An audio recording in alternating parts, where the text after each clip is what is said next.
Hello students. तो बेटा last lecture में हम लोगों ने एक्सरसाइज 1.1 के क्वेश्चन नंबर 8 तक कर लिया था।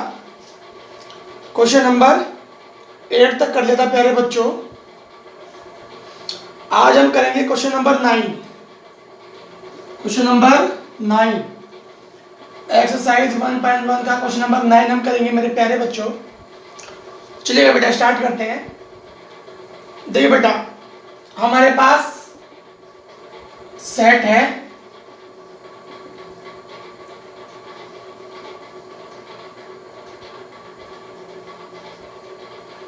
और ये रिलेशन है।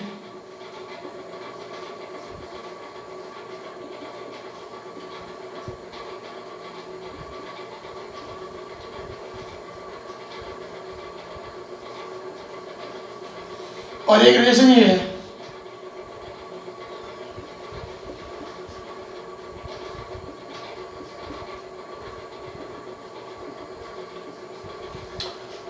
तो बेटा हमें इन सबको प्रूव करना है, रिफ्लेक्सिव, सिमेट्रिक और ट्रांजिटिव। क्योंकि हमें प्रूव करना है बेटा इन सबको इक्विवेलेंस रिलेशन प्रूव करना है। क्या प्रूव करना है? इक्विवेलेंस। और मैंने लास्ट लेक्चर में बेटा आप लोगों को बताया था कि इक्विवेलेंस का मतलब क्या है, रिफ्लेक्सिव, सिमेट्रिक, ट्रांजिटिव। तो पहला वाला चेक करते हैं। पहला रिलेशन मैं पहला वाला ले रहा हूँ बेटा पहले। तो ये रिलेशन क्या है मेरा पहला वाला?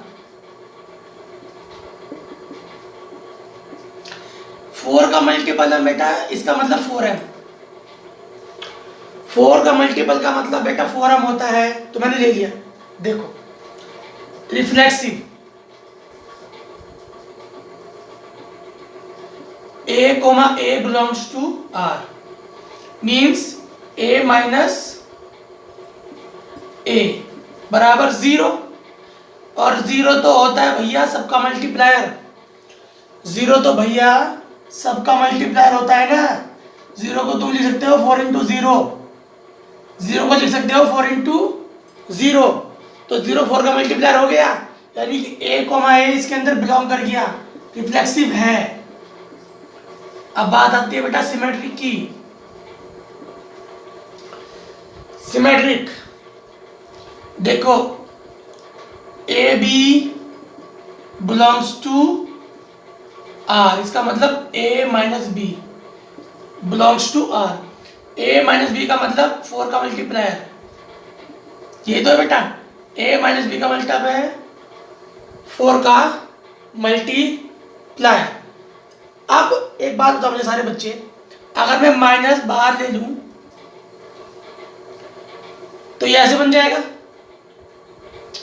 और आप लोग जानते हो, आपने 11th में पढ़ा है कि मोड जो होता है बेटा सेम होता है।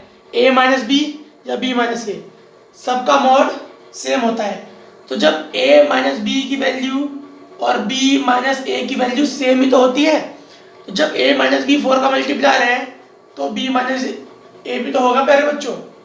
मैं क्या कह रहा हूँ? मैं कह रहा हूँ मोड आप लोगों को मैंने बताया है, मोड में वैल्यू सेम होती है। a माइनस बी का mod equal to b minus A का मोड।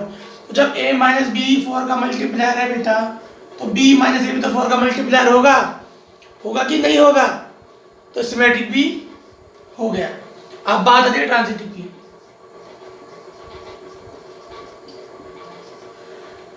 तो बेटा ट्रांजिटिव मैंने आपको प्रूव करना सिखाया था। तो हम लेंगे a B belongs to r और b c belongs to r।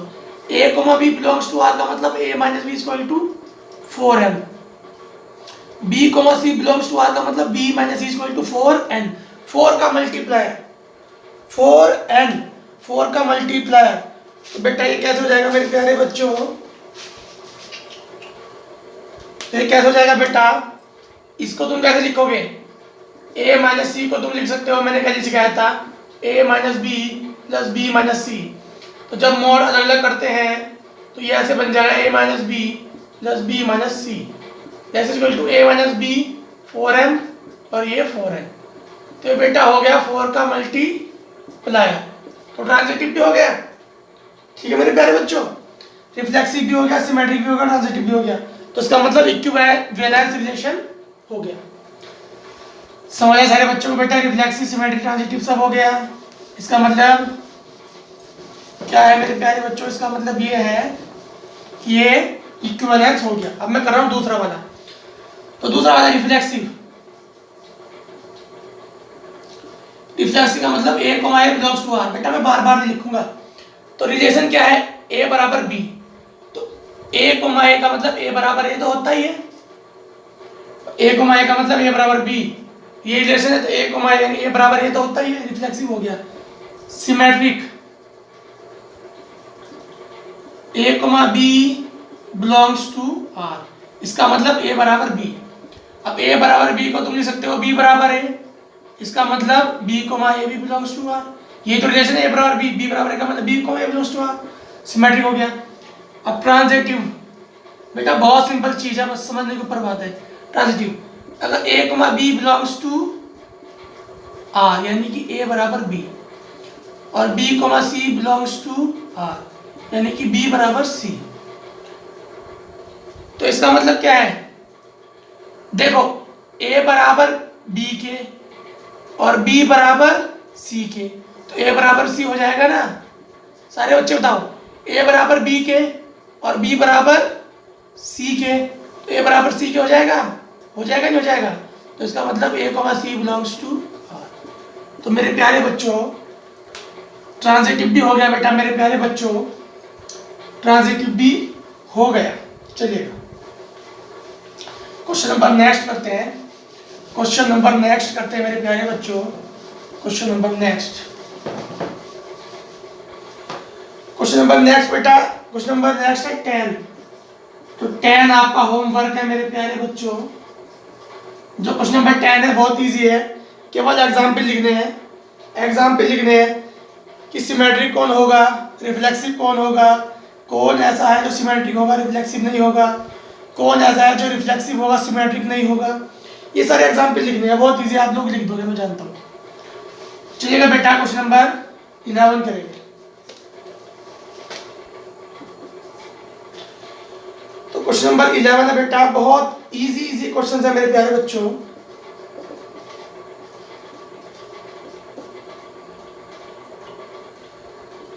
यह relation distance of P from origin is same as the distance of Q from origin। तो बेटा ये रिलेशन है, पी क्यू ऐसे पॉइंट है, पी क्यू ऐसे point है कि पी की ओरिजिन से डिस्टेंस और क्यू की ओरिजिन से डिस्टेंस सेम है। तो बेटा सबसे पहले रिफ्लेक्सिव समझो, बस ध्यान से समझो, रिलेशन समझो। रिलेशन क्या है? Distance of P from origin. ऐसे समझो कोई पॉइंट है, ये ओरिजिन है, इसकी डिस्टेंस और क्यू कोई पॉइंट है, दोनों की डिस्टेंस जो है बेटा सेम है ओरिजिन से, ये समझो बस। तो रिफ्लेक्सिव का मतलब क्या होता है? A comma A belongs to R. तो ये बताओ P comma P belongs to R हो जाएगा ना, क्योंकि पी की डिस्टेंस ओरिजिन से सेम है और पी की डिस्टेंस ओरिजिन से सेम है, तो बिलोंग कर गया ना। समझो मतलब भाई पी कोमा पी तो बिलोंग कर ही गया, क्योंकि पी की डिस्टेंस ओरिजिन से जितनी होगी इतनी, क्योंकि दोनों जगह पी तो पी है बेटा, दोनों जगह पी पी तो है, तो डिस्टेंस तो सेम ही है। समझ रहे ना? रिफ्लेक्सिव के बाद बेटा आएगा सिमेट्रिक। अगर A B belongs to R imply B A belongs to R, ये है।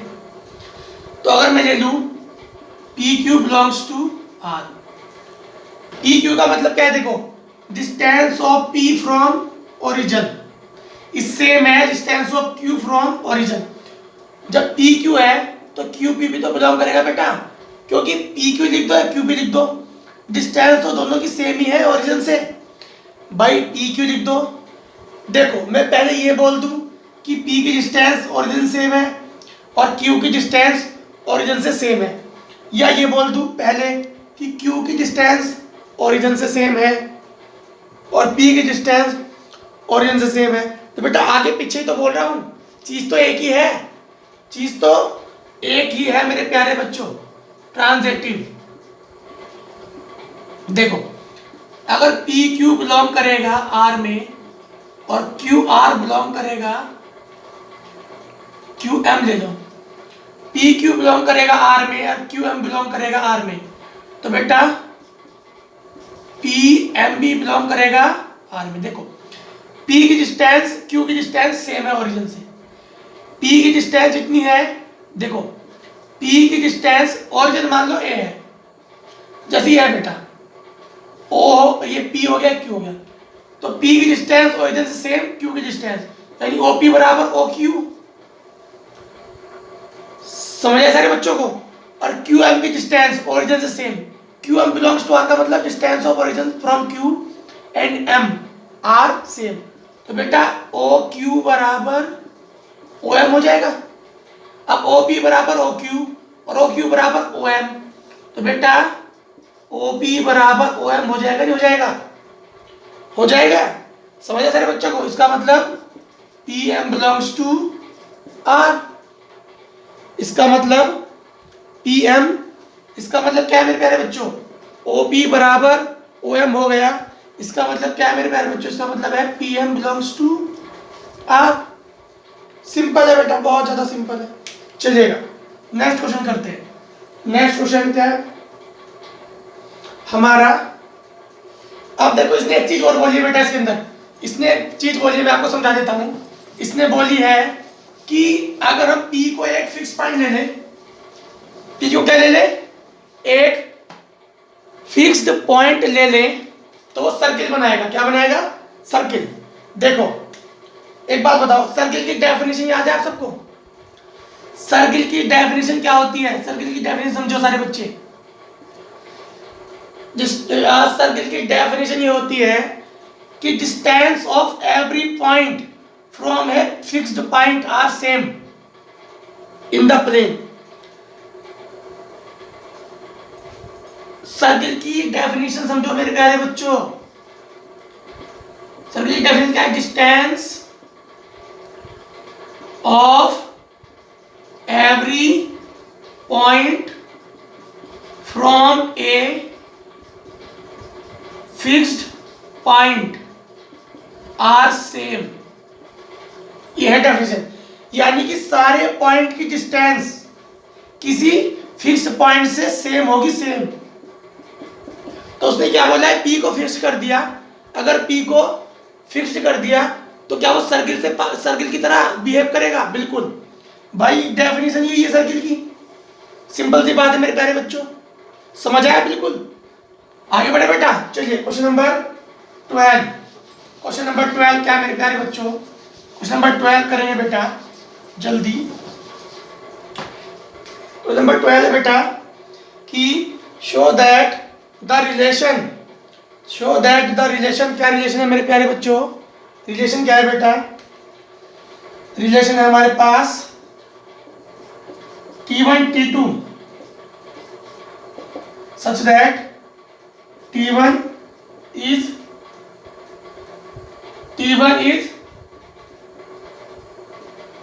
similar T2, ये रिलेशन है T1 सिमिलर T2, और ये T1 T2 क्या है? ट्रायंगल्स है। ये क्या है? समझो, T1 T2 ट्रायंगल्स है, जहां T1 सिमिलर है T2 के, और हमारा सेट क्या है? सेट, जो हमारा सेट है वो क्या है? Set of all triangles. जो हमारा सेट है वो क्या है बच्चों? Set of all triangles. तो क्या बोल रहा है बेटा? इसको इक्विवेलेंस प्रूफ करना है। हमारा ए क्या है? सेट ऑफ ऑल ट्रायंगल्स, और रिलेशन क्या है? T1 similar T2। तो देखो बेटा, सबसे पहले आ जाओ reflexive. A belongs to R, तो T1 T2 बिलोंग करेगा ना आर में, सॉरी T1 और T1 बिलोंग करेगा R में? बताओ सारे बच्चे।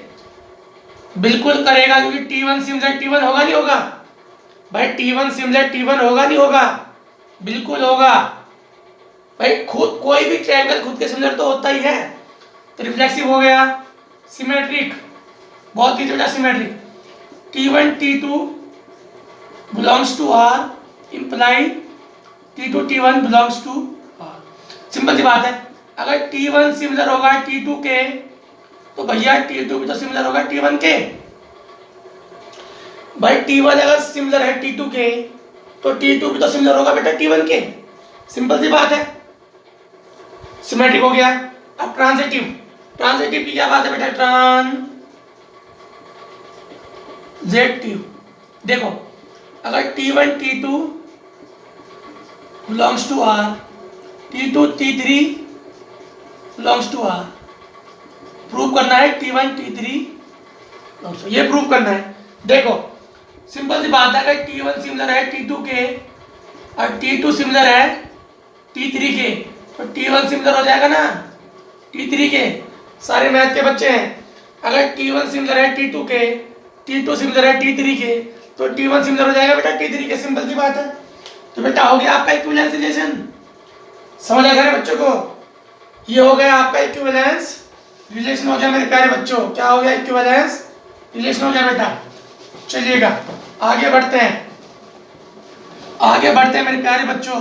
इसने क्या बोला है? इसने एक चीज और बोली है, वही मैं आपको बता दूं। इसने ये बोला है, क्या बोला है इसने? इसने बोला है बेटा, समझिए सारे बच्चे, इसने बोला है कि अगर एक ट्रायंगल है, एक ट्रायंगल है जिसकी साइड है 5, 12, 13, एक ट्रायंगल है जिसकी साइड है 5, 12, 13 और राइट एंगल ट्रायंगल है। कैसा? राइट एंगल ट्रायंगल है। तो वो इनके साथ कैसे रिलेट करेगा, क्या बनेगा? इसने बोला है consider 3 right angle triangles T1, अच्छा 3 राइट एंगल ट्रायंगल है बेटा, सॉरी इसने 3 राइट एंगल ट्रायंगल लिए हैं, 3। एक तो ये 3, 4, 5 वाला, 3, 4, 5 एक लिया है, T1 हो गया। T2 क्या लिया उसने? 5, 12, 13 और क्या लिया है? 6, 8, 10। तो उसने बोला है which triangles among T1, T2 and T3 are related। ये बोल रहा है कि इनमें से कौन सा किसके साथ रिलेट करेगा। देखो बेटा, ये सारे के सारे राइट एंगल ट्रायंगल्स हैं, सारे के सारे राइट एंगल ट्रायंगल्स हैं, तो सबकी शेप तो सेम होगी ना। सिमिलर का मतलब क्या है? सिमिलर का मतलब मैंने तुम्हें पहले ही बताया बेटा, शेप सेम होनी चाहिए और कॉन्ग्रुएंट में शेप और साइज। सिमिलर का मतलब शेप सेम और कॉन्ग्रुएंट का मतलब शेप और साइज। तो बेटा सारे आपस में सिमिलर हो जाएंगे। T1, T2, T3 सारे आपस में रिलेट करेंगे बेटा, ठीक है बच्चों? ये सारे आपस में रिलेट कर जाएंगे बेटा। चलिए question number next. Question number next क्या कह रहा है बेटा? Question number 13। क्वेश्चन नंबर 13 क्या है बेटा? चलिएगा करिएगा। ये है हमारा set of all polygons, set of all polygons. Polygons का मतलब आप जानते हैं सारे बच्चे, पॉलीगन्स का मतलब होता है कई सारी साइड वाला शेप, काफी सारी साइड वाला शेप। P1, P2, जहां P1 and P2 have same number of side.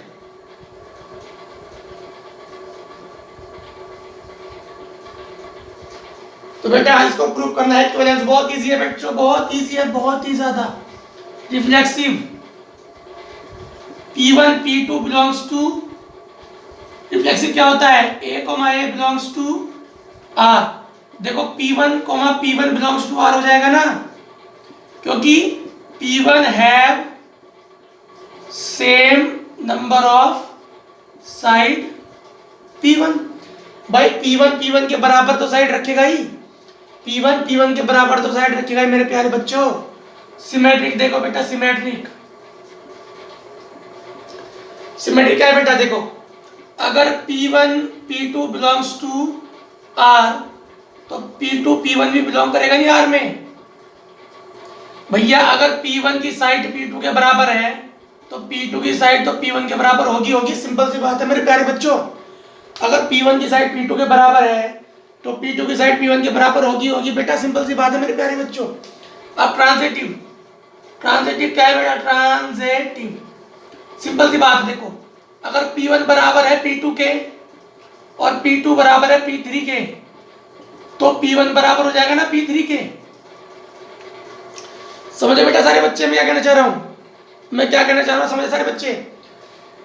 Transitive क्या होता है, ट्रांजिटिव होगा P1 P2 belongs to R और P2 P3 belongs to R, imply P1 P3 belongs to R। तो बेटा अगर P1 बराबर P2 के होगा, P2 बराबर P3 के होगा तो इसकी तरह से P1 P3 के बराबर हो जाएगा ना। तो बच्चों ये ट्रांजिटिव भी हो जाएगा मेरे प्यारे बच्चों, चलेगा। इक्विवेलेंस हो गया। और क्या बोला इसने, वही प्रूव कर देते हैं। और इसने क्या बोला है, इसने बोला है, और क्या बोला इसने, और इसने बोला है कि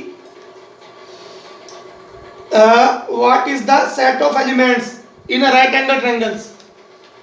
what is the set of element, उस सेट के एलिमेंट पूछे हैं जो रिलेट कर रहा है 3, 4, 5 के ट्रायंगल के साथ। उस सेट के एलिमेंट पूछे हैं जो रिलेट कर रहा है 3, 4, 5 ट्रायंगल के साथ।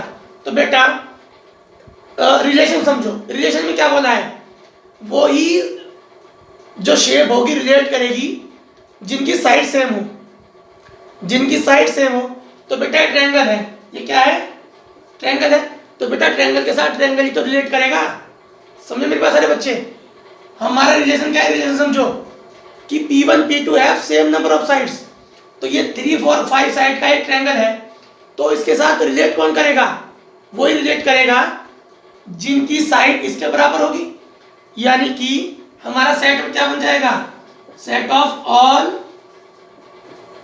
ट्रायंगल्स। समझे मेरी बात, क्योंकि 3, 4, 5 साइड वाला क्या बनेगा, एक ट्रायंगल बनेगा ना। और हमारा रिलेशन क्या है कि वो ही आपस में रिलेट करेगा जिनकी साइड सेम होगी। तो इस ट्रायंगल के साथ सारे ट्रायंगल रिलेट कर जाएंगे ना बच्चों, इस ट्रायंगल के साथ सारे ट्रायंगल रिलेट कर जाएंगे। तो क्या बन जाएगा सेट हमारा, सेट ऑफ ऑल ट्रायंगल्स। अब देखिए बेटा क्वेश्चन नंबर नेक्स्ट क्या है मेरे प्यारे बच्चों, क्वेश्चन नंबर नेक्स्ट समझिएगा, बहुत ईजी है बेटा। ए है हमारा सेट ऑफ ऑल लाइंस और आर क्या है, L1 L2 L1 parallel L2।